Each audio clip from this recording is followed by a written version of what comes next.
오늘 보실 본문은 이사야서 45장입니다.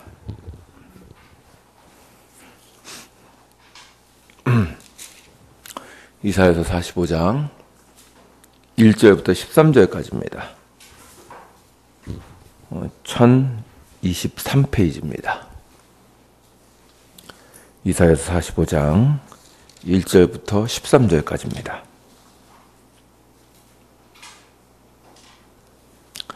한 절씩 교독하도록 하겠습니다.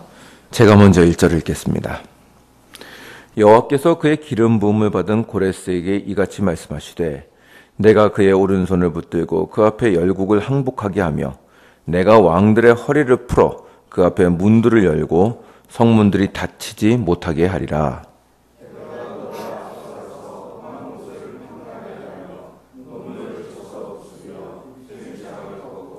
내게 흑암 중에 보화와 은밀한 곳에 숨은 재물을 주어 내 이름을 부르는 자가 나 여호와 이스라엘의 하나님인 줄 내가 알게 하리라.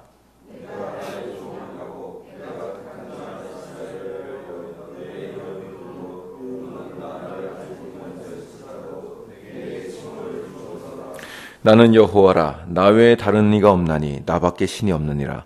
너는 나를 알지 못하였을지라도 나는 네 띠를 동일 것이요.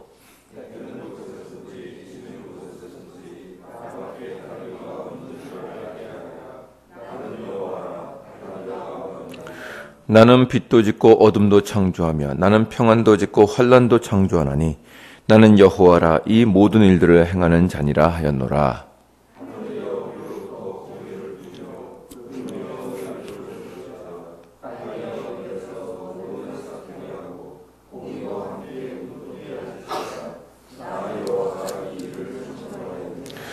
질그릇 조각 중 한 조각 같은 자가 자기를 지으신 이와 더불어 다툴진대 화 있을진저 진흙이 토기장이에게 너는 무엇을 만드느냐 또는 내가 만든 것이 그는 손이 없다 말할 수 있겠느냐.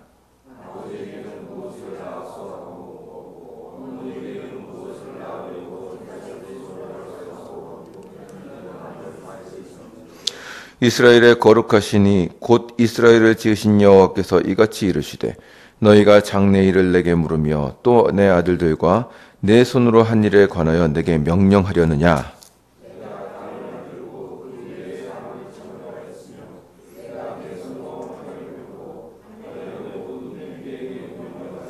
다 같이 읽겠습니다.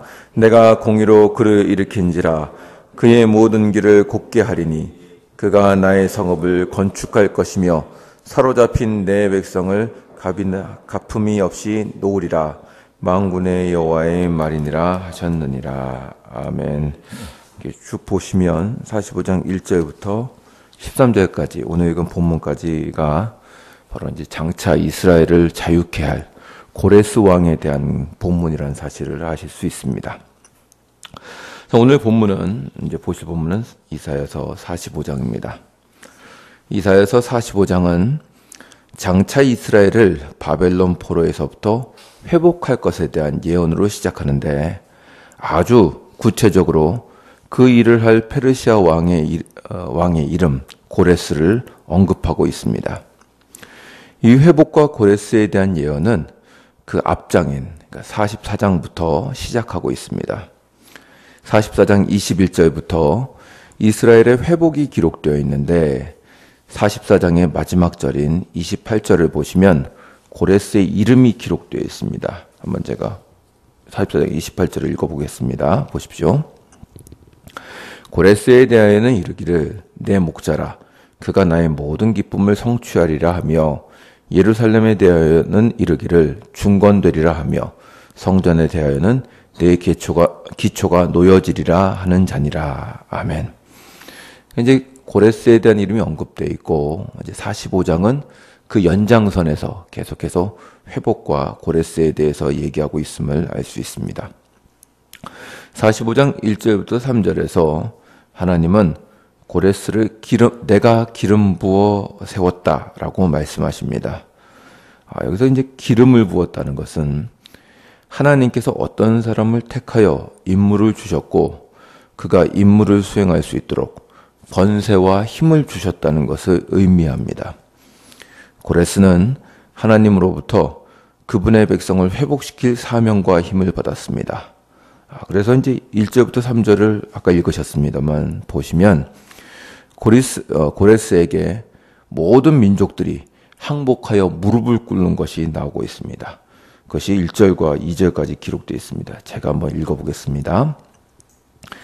여호와께서 그의 기름 부음을 받은 고레스에게 이같이 말씀하시되 내가 그의 오른손을 붙들고 그 앞에 열국을 항복하게 하며 내가 왕들의 허리를 풀어 그 앞에 문들을 열고 성문들이 닫히지 못하게 하리라.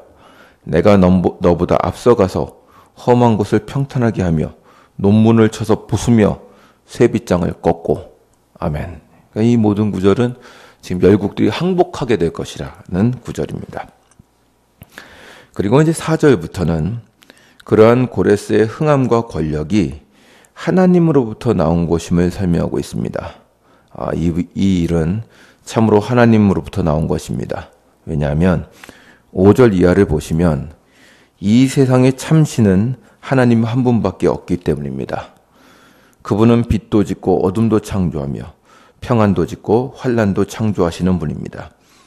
그렇기에 모든 공의와 의가 하늘로부터 내려오는 것이라고 선언하십니다. 근데 이 구절을 통해서 고레스를 일으킨 것이 바로 나다라는 것을 선언하시는 것입니다. 그리고 9절부터는 이렇게 고레스를 선택하시고 바벨론과 다른 나라들을 버리신 데 대한 하나님의 주장이 기록되어 있습니다. 하나님은 자신을 향하여 따지는 모든 열방들과 민족들을 향하여 선언하십니다. 나는 토기장이이고 너희는 질그릇과 같은 자들이다. 누가 감히 나에게 왜 이렇게 하십니까? 라고 물을 수 있겠느냐? 라고 되물으시는 것이 바로 9절 이하의 내용입니다. 하나님은 창조주이시고 인류는 피조물입니다. 그러므로 13절에 기록되어 있는 것처럼 내가 공의로 이 일을 이루고 있는데 누가 감히 나한테 따진다는 말이냐라고 자신의 권한을 주장하십니다. 이것은 하나님께서 고레스를 일으켜서 쓰신 데에 대한 변증입니다. 이거는 이제 좀 이따가 다시 한번 좀 더 살펴보도록 하겠습니다. 그리고 그 다음에 오늘은 읽지 않았습니다만 45장 14절부터 끝절까지는 하나님의 유일하심과 우상에 대한 비판이 기록되어 있습니다. 열방이 하나님 외에는 다른 신이 없음을 알게 될 것입니다. 그리고 16절에서 기록된 대로 하나님 외에 다른 신을 찾는 자는 수욕과 부끄러움을 당하게 될 것이라고 기록되어 있습니다. 그러나 하나님을 찾는 이스라엘은 구원을 얻게 될 것입니다. 18절을 보시면 오직 여호와께서 세상을 창조하시고 사람을 거주하게 하셨다는 사실을 말씀하십니다. 그런데 이러한 우상에 대한 비판은 단순히 하나님을 믿지 않는 다른 민족들을 꾸짖으려고 하시는 것은 아닙니다. 그러니까 20절을 한번 보시죠. 45장 20절입니다. 제가 읽겠습니다. 한번 보십시오. 열방 중에서 피난한 자들아 너희는 모여오라. 함께 가까이 나오라. 나무 우상을 가지고 다니며 구원하지 못하는 신에게 기도하는 자들은 무지한 자들이니라. 너희는 알리며 진술하고 또 함께 의논하여 보라. 이 일을 옛부터 듣게 한 자가 누구냐? 이전부터 그것을 알게 한 자가 누구냐? 나 여호와가 아니냐? 나 외에 다른 신이 없나니 나는 공의를 행하며 구원을 베푸는 하나님이라. 나 외에 다른 이가 없느니라. 땅의 모든 끝이여 내게로 돌이켜 구원을 받으라. 나는 하나님이라. 다른 이가 없느니라. 아멘. 여기 보시면 놀라운 것이 지금 단순히 20절을 통해서 우상은 없다. 이제 너희들은 징벌이다. 이제 이렇게 말씀하시는 게 아니라 여러 민족들을 초청하고 계시는 것입니다. 열방 중에 피난한 자들아 너희는 모여오라. 함께 가까이 나오라고 말씀하십니다. 그리고 22절에서 나에게 돌이켜 구원을 받으라. 나 외에는 다른 이가 없다라고 말씀하십니다. 그럼 이렇게 하나님을 의지하라고 권하시는데 이것은 단순히 이스라엘 백성들을 향한 요청이 아니라 온 민족과 백성들을 향한 초청입니다. 이것을 볼 때 이미 이사야 선지자가 온 민족을 향한 하나님의 구원을 보았다는 사실을 알 수 있습니다. 하나님은 온 세상의 하나님이십니다. 이것이 45장의 내용입니다. 오늘 여러분과 함께 이 본문에서 조금 더 살펴보고자 하는 것은 아까 읽었던 고레스에 대한 얘기입니다. 하나님께서 고레스라는 왕을 이스라엘의 구원자로 세우셨고 그 민족들을 그 왕 아래 두겠다고 선언하셨습니다. 아까 읽으신 대로 그 표현이 1절부터 기록되어 있는데 아주 자세합니다. 하나님께서 왕들의 허리를 푸실 것이며 문들을 열어놓으실 것입니다.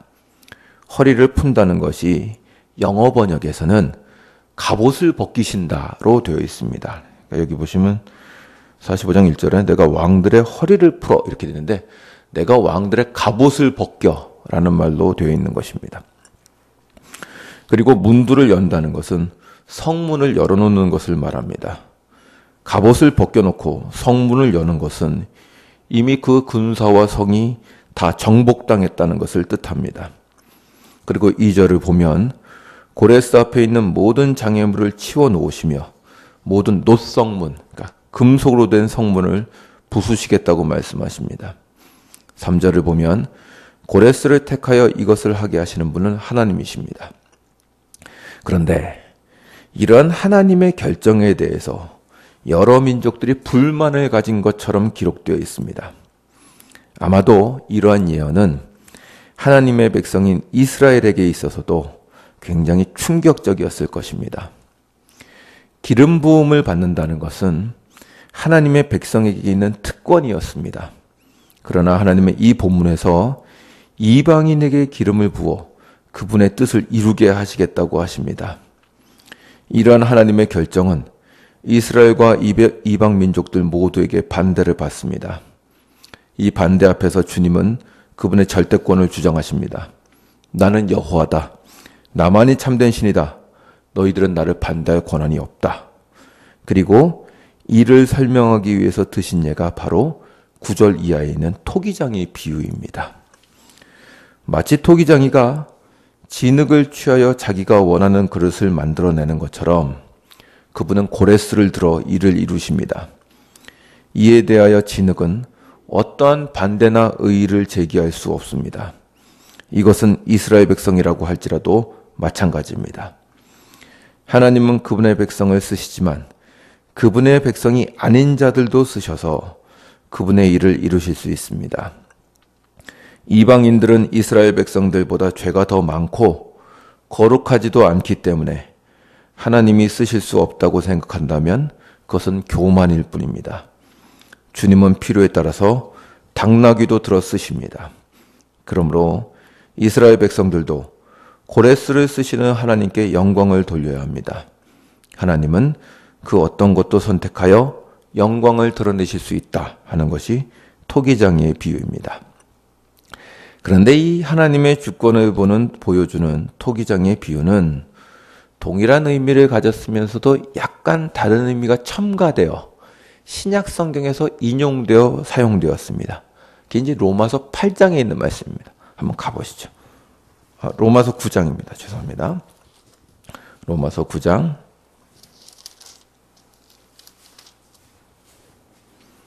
19절부터 한번 보시죠.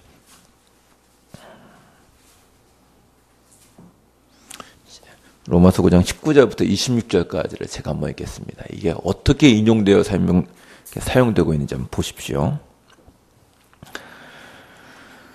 로마서 19장 19절입니다. 제가 읽겠습니다.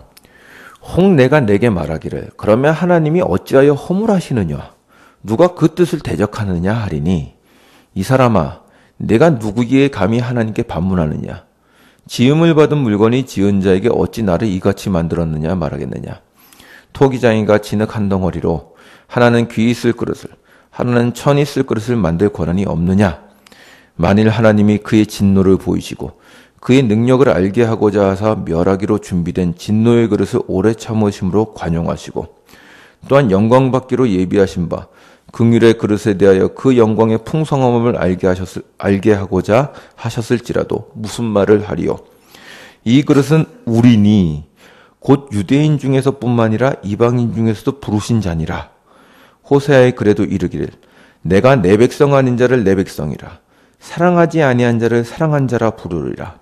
너희는 내 백성이 아니라 한 그곳에서 그들이 살아계신 하나님의 아들이라 일컬음을 받으리라 함과 같으니라.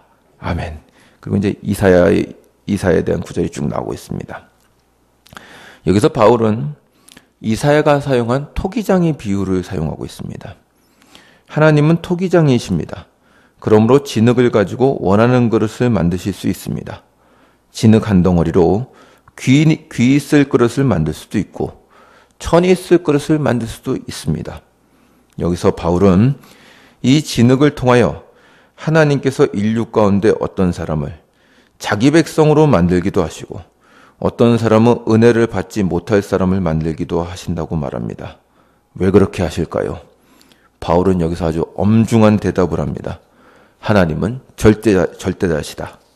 이유를 묻는다면 하나님께서 그렇게 하실 수 있는 권한이 있으시며 그것을 원하셨다는 것 외에는 할 수 있는 답이 없다라고 선언하고 있습니다. 하나님은 토기장이시고 우리는 진흙이기 때문입니다. 무엇을 만드시던 그분의 뜻입니다. 그런데 여기서 바울은 멈추지 않고 한 가지를 더 이야기합니다. 24절을 보면 이 영광을 받게 하기 위해서 만든 그릇이 곧 우리라는 것입니다. 여기서 바울은 중요한 이야기를 합니다. 하나님께서는 아무런 가치가 없는 진흙을 가지고 영광스러운 그릇을 만드십니다. 진흙이 잘나봐야 진흙입니다. 아무 가치 없이 그냥 땅에 굴러다니는 흔해 빠진 것에 불과합니다. 그러나 그것을 가지고 하나님은 영광스러운 그릇을 만드십니다. 이것이 나타나는 것이 우리의 구원입니다. 우리는 다 진흙과 같습니다. 하나님 앞에서 아무런 가치가 없으나 주님은 우리를 선택하십니다. 그래서 세상은 놀라며 웅성거립니다. 도대체 왜 아무런 나은 것이 없는 죄인들을 택하여 영광을 드러내시는지 기이하게 여깁니다. 그것은 마치 하나님과 전혀 관계가 없던 이방인인 고레스를 들어서 이스라엘을 구원하게 하신 것과 마찬가지입니다. 이스라엘 백성들은 놀라서 웅성거립니다. 과연 그러한 영광과 영예를 이방인이 가질 수 있는가? 아무리 못났어도 그래도 이스라엘 백성이 이방인보다는 나을 텐데 왜 하나님은 그 영예를 이방인에게 넘기려고 하시는가? 여기에 대해서 주님은 말씀하시는 겁니다. 난 토기장이다. 너희는 진흙이다. 난 내가 원하는 자를 들어 영광을 받으려 한다. 이건 우리에게 놀라운 소식입니다. 하나님은 아무런 가치가 없는 우리를 들어서 그분의 일을 이루십니다. 세상은 이해를 하지 못합니다. 왜 조금 더 능력 있고 아름답고 힘 있는 자들을 자신의 백성으로 만드시지 않고 아무것도 없는 자, 병든 자, 혹은 모든 것을 잃고 시리에 빠진 자를 자신의 백성으로 택하여 만드시는가? 가끔 그런 엉뚱한 생각을 좀 해봅니다. 사우디아라비아의 왕자라는 만수르 같은 사람을 회심시키시면 세계교회에 얼마나 많은 헌금을 하겠습니까? 그럼 교회도 많이 세우고 선교사님들 걱정도 안 할 텐데 이런 엉뚱한 생각을 가끔 해봅니다. 근데 이에 대해서 하나님은 대답하십니다. 내 마음이다. 내 주권이다. 미련한 자를 들어서 강한 자를 부끄럽게 하는 것이 내 뜻이다. 세상에서 약한 자라도 내가 들어쓴다면 세상에서 만들 수 없는 진리와 생명을 만들어낼 수 있다는 것을 보여주는 것이 내 영광이다. 그래서 고레스와 같은 우리가 택함을 받았습니다. 이 말씀은 하나님이 얼마나 우리가 똑똑한지를 보여주는 것이 우리가 얼마나 똑똑한지를 보여주는 것이 아닙니다. 하나님은 우리가 얼마나 세상에서 강하고 똑똑한지를 보고 택하여 구원하지 않으셨습니다. 마치 고레스가 얼마나 거룩하고 믿음이 좋은지를 보고 택하지 않으신 것과 같습니다. 그러나 하나님은 세상에서 연약한 우리를 들어 주님의 영광을 드러내려고 하십니다. 그러므로 성도는 어디에서든지 담대할 수 있습니다. 세상은 성도를 무시하려고 할 것입니다. 네가 무엇을 할 수 있느냐? 세상은 이렇게 크고 강한데 네가 무슨 힘이 있다고 우리를 거스르려고 하느냐? 라고 협박하며 묻습니다. 그러나 성경은 말합니다. 하나님은 고레스와 같은 우리를 통하여 그분의 나라를 이루시고 확장하시고 그분의 일을 이루십니다. 그러므로 성도는 담대하게 살아갈 수 있습니다. 영광으로 선택된 그릇이기 때문입니다. 그를 통하여 주의 영광을 드러내실 것입니다. 또한 아울러 옆에 있는 성도를 향해서도 소망을 가지시기를 원합니다. 야, 너 같은 사람을 하나님이 쓰신다고? 라고 비웃지 마시기 바랍니다. 이방인인 고레스도 쓰신 분입니다. 교회를 핍박하던 사울도 바꾸신 분입니다. 그분은 누구를 들어서도 영광을 받으실 수 있습니다. 나를 바꾸신 그분이 내 옆에 있는 성도도 바꾸실 것입니다. 그러므로 우리 모두 진흙에 불과하지만 하나님의 영광을 드러내려고 하시는 그분의 뜻에 감사할 뿐입니다. 이리하여 하루하루 우리의 연약한 가운데 그분의 영광을 담아내시는 하나님을 바라봅시다. 세상의 질시를 이겨내며 주의 영광을 우리 가운데 이루시려고 합니다. 이러한 오늘 하루를 사시는 여러분들이 되시길 주의 이름으로 축원합니다. 기도하시겠습니다.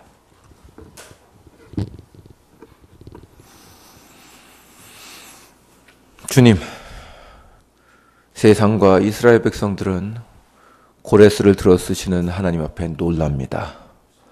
왜 이방인을 들어 하나님의 백성들을 구원하시는가? 왜 거룩하지 못한 자를 들어 주의 일을 이루시려는가? 이스라엘마저 놀랍니다. 그러나 주님은 말씀하십니다. 나는 토기장이다. 어떤 진흙도 내 안에 들어오면 내 마음대로 아름다운 그릇을 만들 수 있다. 나는 세상의 주인이다. 라고 주장하십니다. 주님 옳습니다. 주님은 세상의 주인이십니다. 누가 감히 주 앞에서 뭘 하십니까? 라고 물을 수 있겠습니까? 그런데 그런 주님께서 우리같이 연약한 자들을 들어 영광을 받으려 하십니다. 감사합니다. 주님, 주 앞에서 이웃들 앞에서 교만하지 않게 하여 주시옵시고 낮은 자를 들어 강한 자를 부끄럽게 하시는 분이 우리를 들어 쓰신다는 사실을 기억하여 항상 주 앞에 감사하며 세상을 향하여는 담대한 삶을 살 수 있도록 붙잡아 주시옵소서. 주께서 우리를 붙잡으셨습니다. 우리가 무엇을 두려워하겠습니까? 담대한 오늘 하루 되게 하여 주옵소서. 감사드리며 예수님의 이름으로 기도드리옵나이다. 아멘. 하늘에 계신 우리 아버지, 아버지의 이름을 거룩하게 하시며 아버지의 나라가 오게 하시며 아버지의 뜻이 하늘에서와 같이 땅에서도 이루어지게 하소서. 오늘 우리에게 일용할 양식을 주시고 우리가 우리에게 잘못한 사람을 하여 준 것 같이 우리 죄를 용서하여 주시고 우리를 시험에 빠지지 않게 하시고 악에서 구하소서. 나라와 권능과 영광이 영원히 아버지의 것입니다. 아멘.